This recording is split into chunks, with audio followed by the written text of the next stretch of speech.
로마서 2장 6절부터 한 절씩 교독하겠습니다.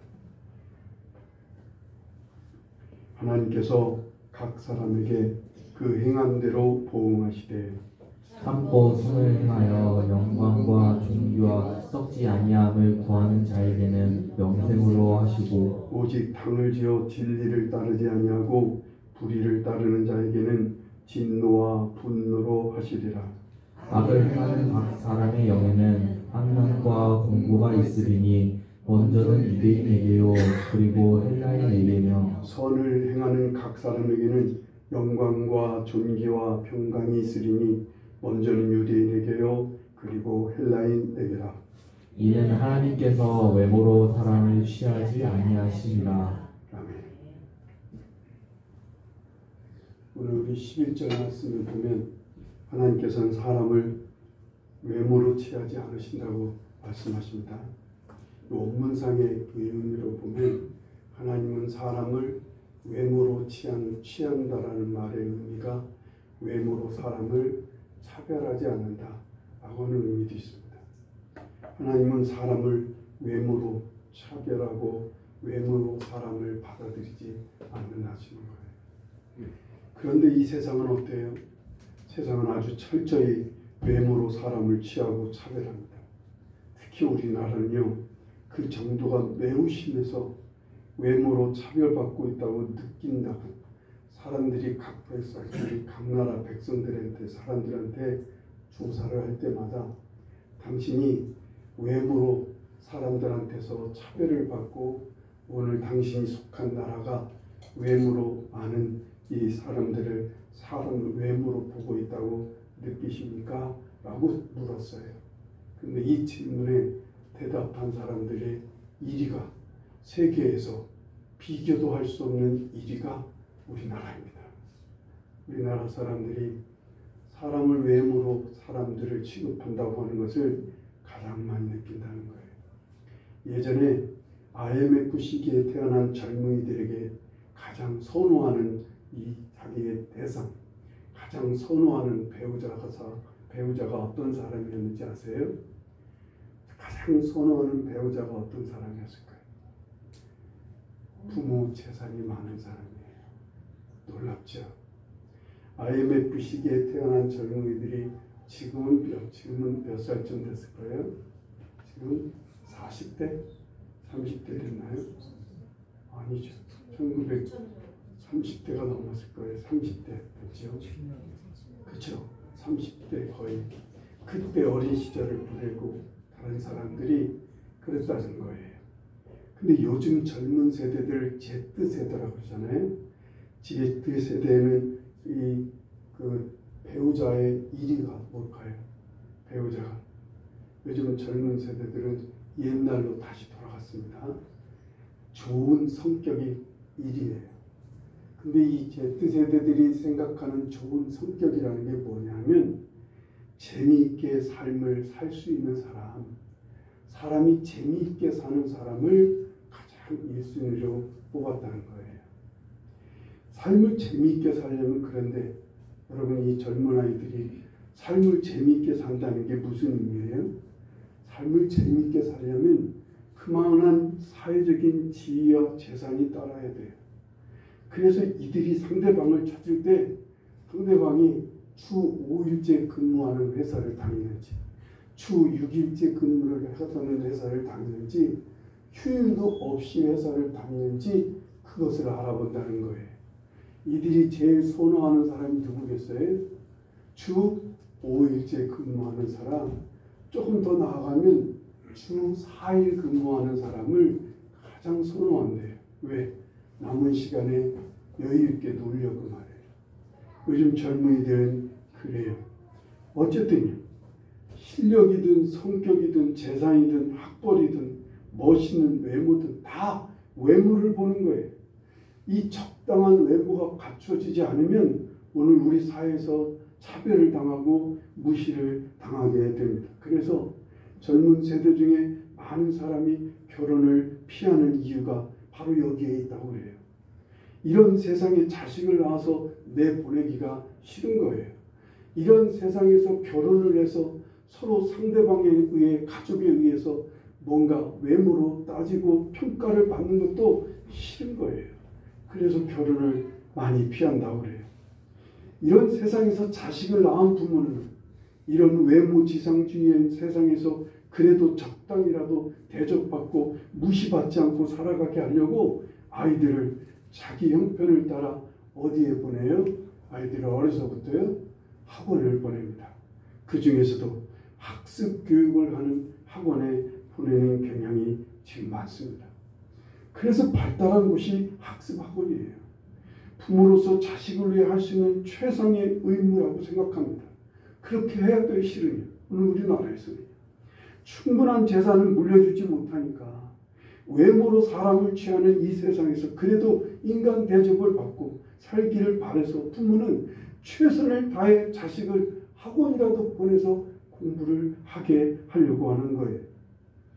그런데 하나님의 나라는 이렇지가 않다는 거예요. 오늘 이 11절 말씀에서도 하나님은 사람을 외모로 취하시지 않아요. 하나님의 나라는 우리 사람을 외모로 보고 외모로 평가하지 않으신다는 거예요. 여기서 하나님의 나라는 두 가지의 의미가 있어요.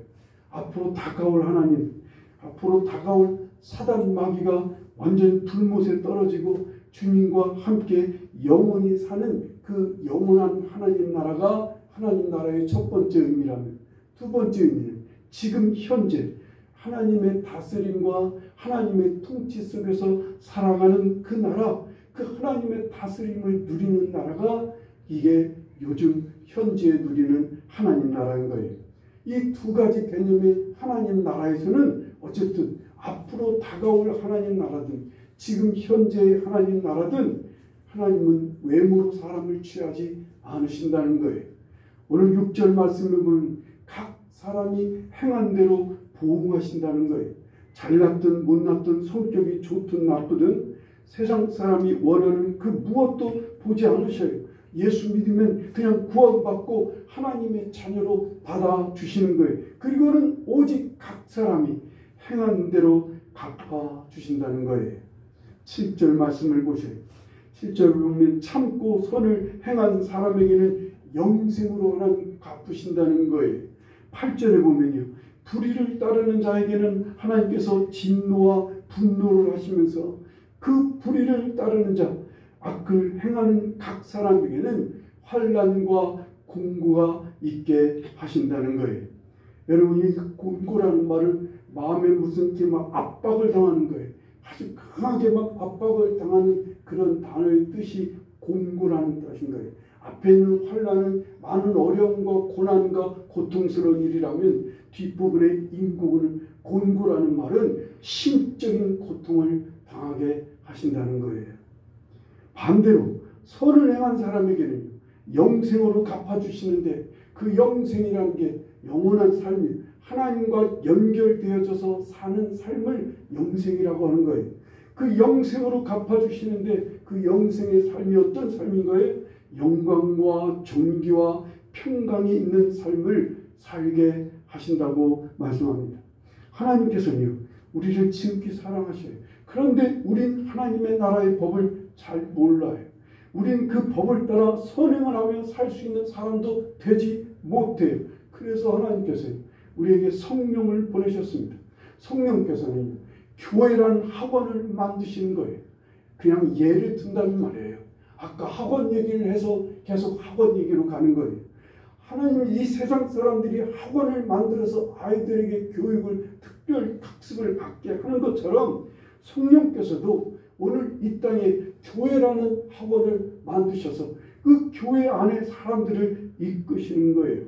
예수님께서는 우리가 이 학원에 들어올 모든 비용과 자격을 다 갖춰놓으셨어요. 다 비용도 치러주셨어요. 누구든 이 교회라는 학원으로 들어오게 하셨어요. 그리고는 친히 주님이 이 학원의 원장이 되시는 거예요. 그리고는 하나님 나라의 법을 지키며 살도록 이끄시는 거예요. 이 법을 가르치고 전하는 자를 강사로 삼으신 거죠.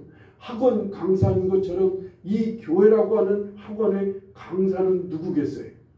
저 아니겠어요? 목사인 거예요.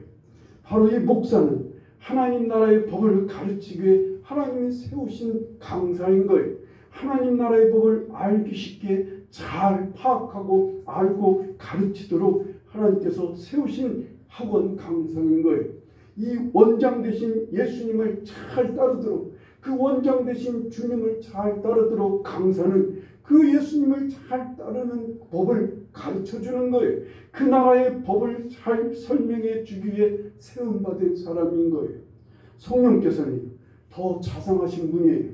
이분은 우리로 강사의 가르침을 잘 이해하고 깨닫도록 우리의 집까지 찾아오십니다.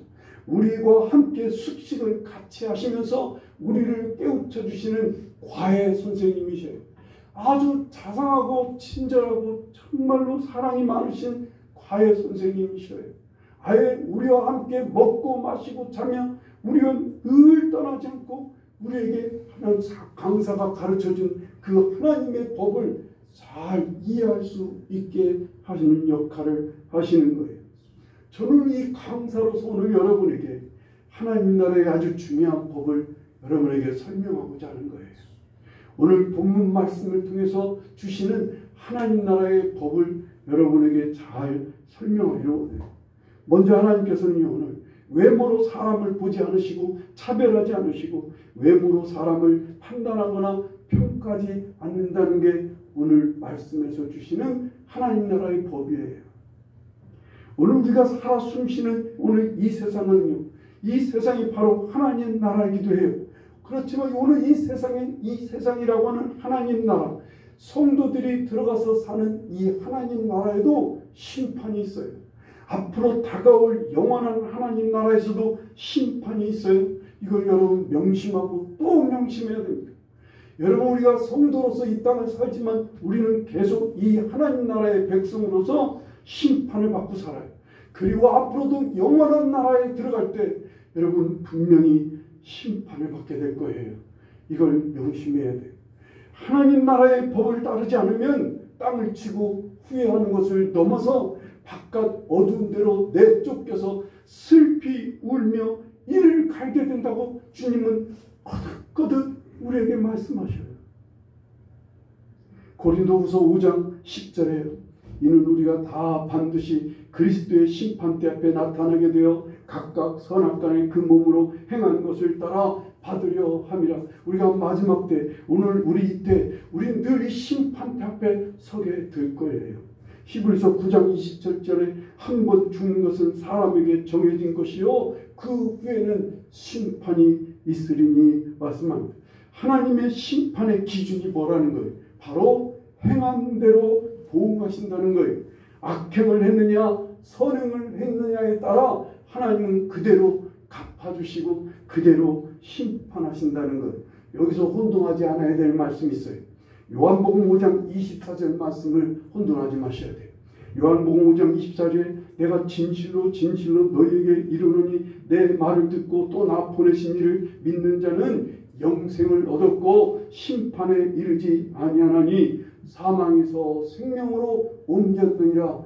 심판에 이르지 않는다고 말씀하시는 주님은 또 계속 심판 때 너희들이 심판을 받게 된다고 하시는 말씀을 계속 말씀하시는 거예요. 여기서의 심판은 지금 우리가 전에 얘기하는 심판과는 성격이 달라요. 여기서의 심판은 영원한 지옥불에 빠지는 심판을 말하는 거예요. 예수님을 통해 죄사함 받고 구원받아서 하나님과 교통하는 생명을 얻은 자는 이 지옥에 들어가는 이 영원한 불못에 빠지는 심판을 받지 않는다는 거예요. 영원한 불지옥에 빠지지 않는다는 약속인 거예요. 예수 믿는 사람에게는. 예수님을 믿고 그 하나님을 믿는 사람은 이 심판을 받지 않는다는 거예요. 문제는 구원받고 나서요. 구원받아서 생명을 얻은 하나님 나라 백성이 이제 어떻게 살고 있는지와 또한 어떻게 살았는지에 대한 심판은 누구나 받는다는 거예요. 어떤 성도들 공의와 정의의 하나님이신지라 성도라도 행한 대로 갚으시고 행한 대로 보응하신다는 게 오늘 말씀인 거예요. 그렇다면 선행과 악행은 뭐예요? 우선 악행에 대해서 오늘 말씀은 잠깐 짧게 설명하는 것을 보게 돼요. 8절에 보면요. 당을 지어 진리를 따르지 않고 불의를 따르는 자, 이게 악행하는 자라는 거예요. 쉽게 설명하면 하나님께서 진노하시고 분노하시는 일을 행하는 거예요. 그것이 불이라는 거예요. 하나님께서 싫어하시는 일, 하나님께서 화내시는 일을 행하는 게 이게 악행이라는 거예요. 선행은요, 반대예요. 하나님께서 기뻐하시는 일을 하는 것이 선행인 거예요. 이렇게 선행을 하는 자는 어떤 사람이라는 거예요. 7절에 보면 영광과 존귀와 썩지 아니함을 구하는 자라는 거예요. 자기의 삶이, 자기라는 삶이, 인생이 영광스럽고 존귀하게 되고 도덕적으로 썩지 않는, 그런 부패하지 않는 인생을 살고 싶어하는 자야. 이런 사람들이 선행을 하고자 한다는 거예요. 그래서 10절에요. 선행을 하는 자는 영광과 존귀와 평강이 있게 하신다라고 말씀합니다. 두 번째로 하나님 나라의 법에서 우리에게 주시는 중요한 말씀은 우리가 선행을 할 때 어떤 보상을 받아요? 영광과 존귀와 평강이 있게 하신다는 거예요. 성도가요, 선을 행하면 영광스러움이 있게 된다는 거예요. 그 모습에서, 그 인격에서, 그 마음에서 빛이 납니다. 크리스찬답다 그래요. 참 예수 믿는 사람 같아요. 그냥 딱 눈 한눈에 봐도 그 사람은 하나님 백성다운 빛이 있게 되는 거예요. 예수님이 변화산에서 기도하실 때 그 영광스러운 모습으로 변하셨습니다. 예수님이 부활하셨을 때도 정말 범접할 수 없는 영광스러운 모습으로 부활하셨어요. 이에 비교할 바는 아니에요. 하지만 거룩한 성도답게 우리가 정말로 주님 하나님 앞에서 선행을 행하면 우리는 영광스러운 모습이 되는 거예요. 이 반대의 모습이 뭐예요? 추하고 초라하고 더럽기까지 하는 사람이 되는 거예요. 사람이 정말 오늘 젊은이들이 참 이 말 많이 써요. 더럽다는 말을 많이 써요. 그래요. 사람의 그 존엄성이 다 사라져요. 그 빛이 없어요. 인간다운 모습이 전혀 없는 거예요. 더구나 성도다운 모습이 없는 거예요. 선행을 하지 않을 때는 성도다운 영광스러움이 없다 그 말입니다. 두 번째로 성도가 선행을 하면 존귀하게 된다는 거예요. 존귀라는 말은 가치가 있다라고 하는 뜻이에요. 귀하다, 값어치가 있다라는 의미의 말인 거예요. 쓸데없는 존재가 아니라는 거예요. 쓰레기 같은 존재가 아닌 거예요. 한동안 우리가 검사답지 않은 검사를 뭐라고 말했어요? 검새라 그랬습니다. 검사 새끼의 줄임말이에요. 여러분 한동안 또한 지금 기자가요. 기사를 바르게 쓰지 않고 거짓된 기사로 잘못된 기사를 쓰는 이런 기자를 뭐라고 말해요? 쓰레기 같은 기자라 그래서 기레기라 그랬던 거예요. 여러분 지금도요. 여러분 목사 같지 않은 사람을 뭐라고 그래요? 목사가 목사답지 않은 사람을 뭐라고 말해요? 개목사 아니면 먹사라고 그럽니다. 반대로 여러분들 기독교인들이 기독교인답지 않아요. 기독교인답지 않게 정말 값어치가 없는 그런 기독교. 선을 행하지 않고 악을 행하고 악을 행해서 존귀함을 잃었고 맛을 잃어버려 길에 버려진 것 같은 이런 성도를 뭐라고 말해요? 세상 사람들은 개독교인이라 그렇게 말하고 있어요. 이렇처럼요. 세상에서 외모가 안 좋을 때 무시받고 멸시받는 것처럼요. 성도는 선행을 하지 않을 때 무시받고 쓸모없는 사람 취급을 받게 되는 거예요. 반대로 선행을 하면요. 하나님께서 우리를 존귀하게 대접받게 하신다는 거예요. 존귀한 삶을 살게 하신다는 거예요. 세 번째로 또한 우리가 선행을 하면 평강이 있게 하신다는 거예요. 평강이라는 말은 어떤 일에도 흔들리지 않고 무너지지 않는 평안함을 누리는 게 평강이라 그랬습니다. 여러분들 우리가 주님 나라 정말 주님 앞에 마지막 심판 때 서게 될 때 성도들은 결코 흔들리지 않고 결코 두렵지 않게 주님의 심판대 앞에 서야 돼요. 그게 바로 평강의 상태인 거예요. 이 평강을 얻으면 주님의 심판대 앞에 설 때 두려움 없이 담대하게 서게 되는 거예요. 오늘 이 세상에도 흔들림 없이 살지만, 오늘 이 세상에서도 무너지지 않고 살지만 앞으로 다가올 영원한 나라에서도 그렇게 되게 하신다는 거예요. 주님 나라의 특별한 학원 강사로서요. 저는 여기까지밖에 여러분에게 가르쳐 드릴 수밖에 없어요. 난 여기까지밖에 여러분에게 전할 수밖에 없어요. 이제 문제는 선행을 하는 문제예요. 선행을 하는 거예요. 선행을. 이 선행이 근데 뭐예요? 이 선행이 뭐예요? 이 선행이 무엇인지 알아도 이것을 행할 수 있느냐 없느냐는 이게 이제 여러분과 저에게 달린 거예요. 이 세상에는 선한 분이 없어요. 세상에 선한 분은 누구밖에 없어요? 오직 하나님밖에 없어요. 그래서 이 선과 악을 구별하고 판단하는 건 인간이 아니에요. 인간이 이 선과 악의 기준을 만들어 놓는 순간부터 인간은 죄를 짓게 된 거예요. 아담과 하와가 선악과를 먹음으로 그 인간이 선악의 기준을 만든 거예요. 지들 스스로가 선악의 기준이 되면서부터 인간은 하나님을 떠나고 죄인이 된 것처럼요. 우리가 이 선과 악의 기준을 하나님께 맡기는 거예요. 이제 이 선악의 판단은 하나님이신 거예요. 이 선하신 하나님이 기뻐하시는 일을 행하는 거, 이게 바로 선행인 거예요. 그래서요, 하나님의 진심을 알고 계신 우리 주 예수 그리스도께서, 진리가 되신 예수님은 우리를요 하나님께서 기뻐하시는 선을 행하도록 이끄시는 거예요. 그 길로 우리를 가도록, 선을 행하도록 이끄시는 분이 바로 예수님이신 거예요. 주님께서 나에게 맞는 선행이 무엇인지 알고 계셔요. 사람마다 다 그릇이 있어요. 그릇만큼 분량만큼 선을 행하는 거예요. 이 그릇의 용량과 크기를 잘 알고 계신 분이 바로 예수님이시라고요. 내 분량을 알고 있어요. 내 그릇이 간장종지만한지, 내 그릇이 대접만한지, 내 그릇에 마음의 그릇, 삶의 그릇을 알아요. 그래서 그 그릇만큼 나를 선을 행하도록 이끌어 가시는 거예요. 이 거기로 가도록 우리를 초대하시는 거예요. 그래서 주님은 계속 나를 따르라 말씀하시는 거예요. 예수님을 따라가는 것이 그래서 선행인 거예요. 예수님을 따라 행하는 것이 선을 행할 수 있는 길인 거예요. 우리가 주님을 따르려면 그래서 먼저 힘써 해야 될 것이 있어요. 로마서 1장 28절을 한번 보세요.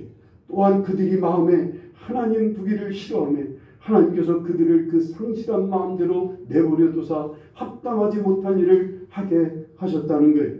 하나님을 마음에 두는 일에 힘써야 돼요. 우리 마음에 하나님 대신 예수님을 모시는 거예요. 예수님의 말씀을, 예수님의 마음을, 예수님의 그 지시와 명령을 마음에 두는 일에 힘써야 되는 거예요. 우리 마음에 예수님 두기를 힘쓰지 않으면 말이에요, 우리 속에 뭐가 들어와요? 악한 귀신 7마리가 들어와서 분탕질을 한다는 거예요. 그래서 로마서 1장 29절부터 보면요, 불의와 추악과 탐욕과 악의와 시기와 살인과 분쟁, 사기, 악독, 수근거림, 비방, 능욕, 교만, 자랑, 부모 거역함, 우매함, 배양, 무정, 무자비함, 이것을 넘어서 하나님께서 미워하시는 일을 하도록 역사한다는 거예요. 그 악한 마귀들이 들어와서, 악한 귀신들이 우리 안에, 우리 마음에 하나님 두기를 싫어하면 이런 것들이 들어와 우리를 이 못된 악한 길로 우리를 이끌어 간다는 거예요. 그래서 예배를 드리는 거예요. 그래서 기도하고, 그래서 성경을 읽고 묵상하며 힘써 우리 마음에 하나님을 두는 일에 힘쓰는 거예요. 여러분, 성령께서는요 우리의 과외 선생님이시라고 했잖아요. 성령은 그래서 우리가 잠깐 예배드리고 떠나는 게 문제가 아닌 거예요. 우리의 삶 속에서 하루 24시간에 하나님을 마음에 두는 일을 하도록 계속 성령은 우리를 강하게 깨우쳐요. 우리가 딴 생각하고, 우리가 딴 마음 품고, 우리가 다른 것에 자꾸만 마음을 빼앗길 때 성령은 막 안타까워하시면서 우리를 깨워, 얘야 제발 주님을 바라보라고, 제발 주님 말씀 좀 읽으라고, 제발 주님께 나가 기도하라고, 제발 얘야 예배드린 일에 힘쓰라고 성령은 계속 우리를 이끌고 있어요. 왜냐하면 그렇게 안 하면 우리 마음에 다른 게 들어오니까 그래요. 하나님께서는 우리가 심은 대로 뿌린 대로 거두게 하시는 분이에요. 우리가 가진 만큼 심고 우리에게 있는 것만큼 우리를 뿌리도록 그렇게 돼 있어요. 여러분, 그래서 우리 예수님께서는 우리가 영광과 존귀와 평강을 얻는 자가 되도록 선을 행하도록 이끄시고 기회를 주시는 거예요. 용서할 기회를 주세요. 나눌 기회를 주세요. 섬길 기회를 주세요. 정직하고 정의를 행할 기회를 주시는 거예요. 어떻게 하든지 뿌리가 거두니까, 심어야 거두니까, 주님은 이 심도록 뭘 심어요? 선행을 하도록 자꾸만 우리를 기회를 주시는 거예요. 제가 예전에 학생 때, 학생부를 다니면서 때, 학생이 토요일날 오기만 하면, 학생 예배 때 오기만 하면 그냥 엎드려 자는 애가 있었어요. 교회, 우리 그 교회 장로님 아들이었는데, 그러니까 아마 집안에서 그 강요가 심했는지 그냥 교회만 오면 엎드려서 자는 거예요. 그리고는 자는 것도 아니야. 그냥 엎드려 있어요. 예배 시간 내내 엎드려 있다가, 그래서 이 예배가 다 마치고 애들끼리 모여서 레크리에이션하고 2부 순서를 좀 하려면 막 들고 일어나고 조용히 안 해? 막 소리를 쳐갖고 분위기를 상당히 어둡게 하던 아이였어요. 근데 이 아이가 어떤 날 말씀을 엎드려서 자는 척하면서 말씀을 듣다가 막 마음이 열렸던 거 봐요. 그래서 예수님을 마음에 모셨어요.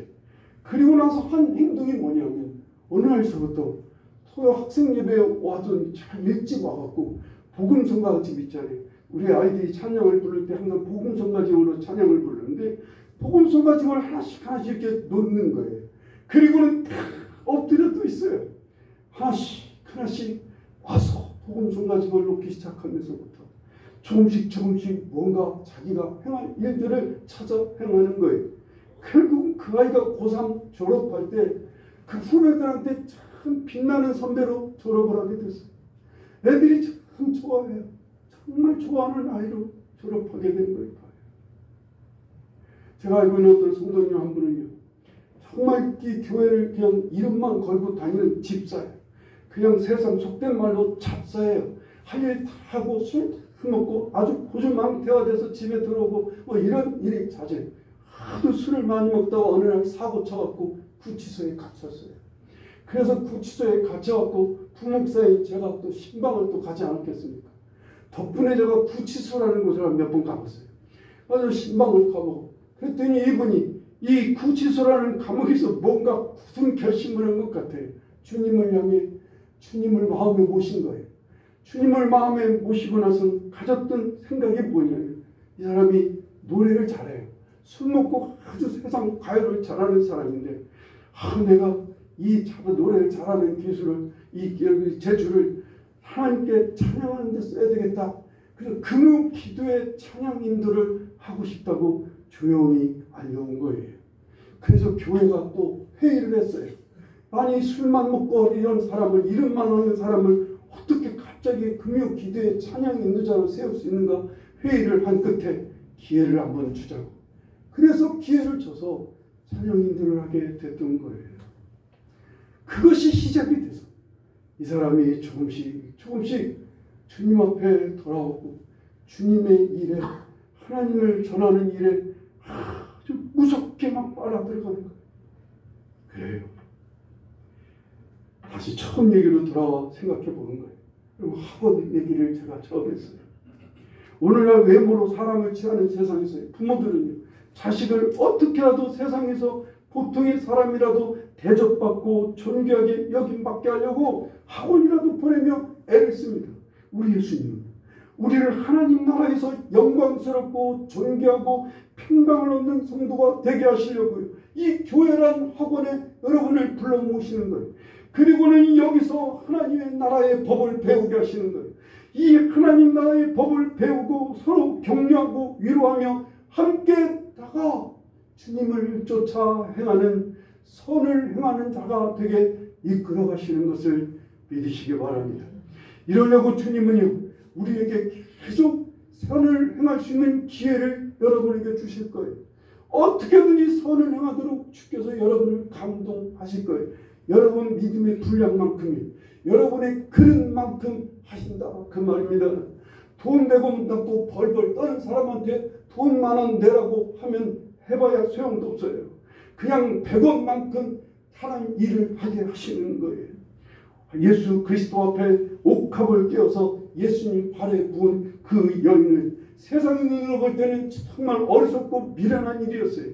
얼마나 돈 아까운 일인 거예요. 얼마나 헛된 일이에요. 그래서 옆에 있는 한 사람이 그거 팔아서 가난한 자들에게 나누어줬으면 좋을 뻔했다라고 책망을 받는 일이었어요. 그런데 주님은요, 그건 영광스러운 선행이었어요.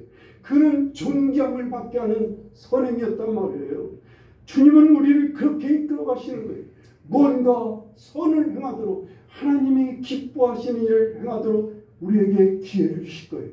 우리에게 감동하실 거예요. 우리를 막 때로는 명령하시고 때로는 등을 떠밀어 선을 행하도록 행하실 거라고요.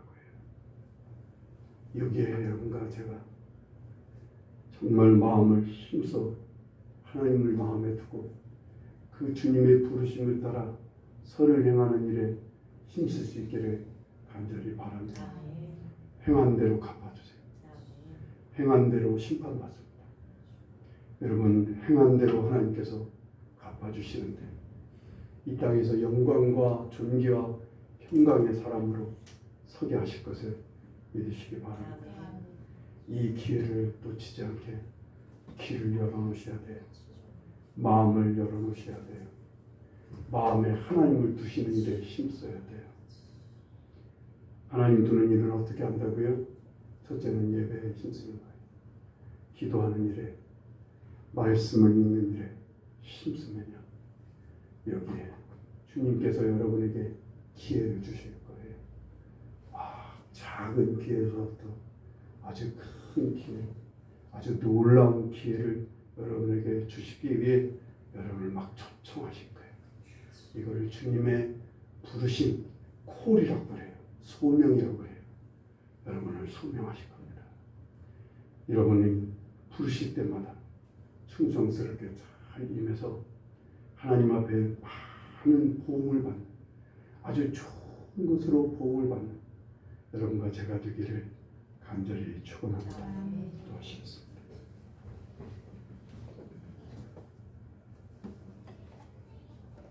이 시간 기도하실 때 하나님, 주님께서 나는 어떤 일을 해야 선행인지 잘 모릅니다. 주님께서 아시니까, 내 분량을 아시니까 내가 알 수 있게 나에게 선을 행하도록 이끌어 주십시오. 나를 예민하게 해주세요. 주님이 나에게 그런 기회를 주실 때, 초청할 때 힘써 기쁘게 응답할 수 있게 날 좀 도와주십시오.